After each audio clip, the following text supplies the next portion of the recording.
Yo, here to present the award to these two musical geniuses in your lifetime and mine, MC, producer, Alchemist.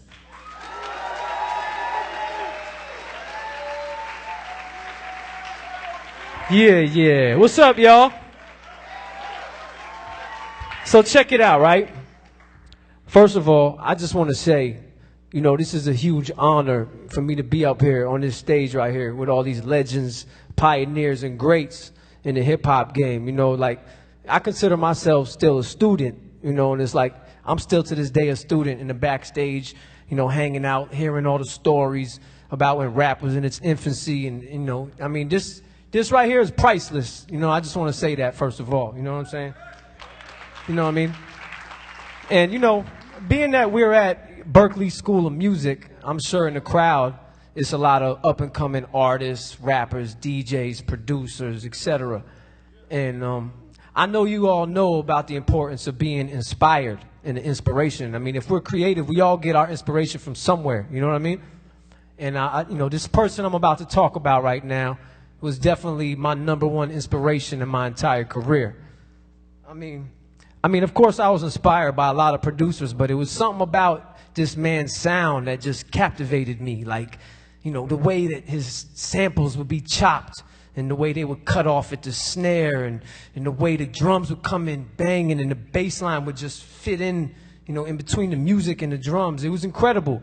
And, you know, it was nothing like it to me. You know what I'm saying? It was straight up magic. And every time I would hear the beats, it was like, that's exactly how a beat is supposed to sound. You know what I'm saying?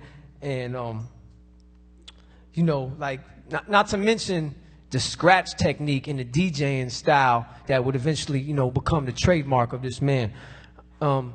We call him Preem. Some of y'all know him as Primo. You know, he's known to the world as DJ Premier. And, you know, he started out as one half of the great group Gangstar, and then he just gave birth to his style of production, and he just started taking over the rap game. I'm sure y'all know what I mean. Creating classics for everybody. I mean, anyone that mattered, he was creating classics for them. You know what I'm saying? Not to mention, they were always the best songs on the album. My favorite Biggie song, Unbelievable. You know, my favorite Jay-Z song, The Evils. My favorite Nas song, New York State of Mind. I used to go to the record store, and if Preem's name was on the record, yeah, I was copping it. Straight up. I don't even care if he did one beat on the album. I would cop that album. You know what I'm saying? In my first years making beats, yo, I used to like him so much. Like, I used to straight up copy his beats. You know what I mean? And I was getting good at it too, you know? But, and then, you know, I would go over to my man Evidence' crib with the beat cassette and play him the joints, and he'd be like, nah, man, nah, that's not it. You know what I'm saying? It took me a while to develop my own style, but that just shows you how important it is to be inspired. You know what I mean? When I moved to New York, I started working at a D&D Studios, and I got to meet Premier and got to be, you know, we hit it off and became friends. Yo, you know how gassed up I was?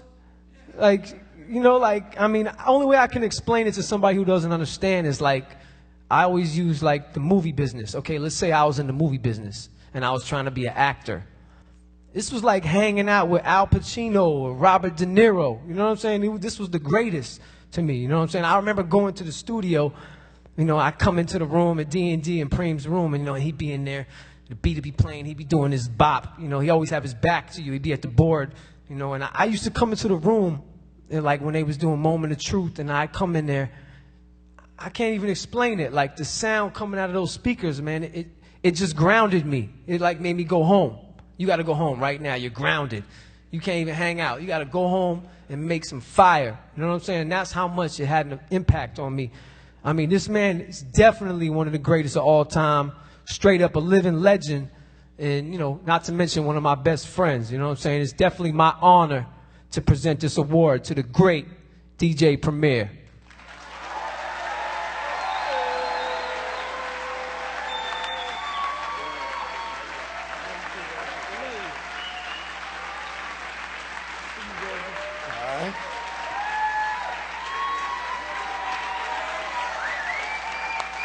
Yeah. What's up, Boston? Make some noise. First of all, I want to thank everybody at the Berklee School of Music for having us here to do this event. This is a real beautiful thing. This is a real ill award. I've never seen an award with headphones. My name is on it. At the bottom it says DJ Premier 2006 Music Production. First of all, I want to really thank, well, second of all, because I thank Berklee first, I really got to thank Alchemist. I didn't even know Alchemist was going to be here until I landed in Boston today, because I just got here from Kansas City. And when I heard that Alchemist was going to present me, I already felt good about that, because everything he said reminds me of the next award that's going to be coming after myself, which is Marl. Marl is everything that Alchemist said about me. Marl is the same exact description of how I felt about him. He is the reason why I do what I do, because his funk was just so ahead of everybody on the production side of things that I just didn't understand what made him tick. Now Marl is a friend of mine who I can call for advice. I can go over his house and chill. We DJ together on the radio. We've done satellite shows together. And I'm glad that he's also getting an award, because just to be amongst all these people that put it down before me is an honor and a privilege to be down with this hip-hop movement. It's real serious to us. We really respect the music. We don't just listen to it, we respect it. And that's what makes everything so real and so heartfelt. And that's the reason why these awards go to people who really deserve it. We feel like we deserve it because we really respect what we do, and we love y'all for being here to support us. And I really appreciate this award. Thank you.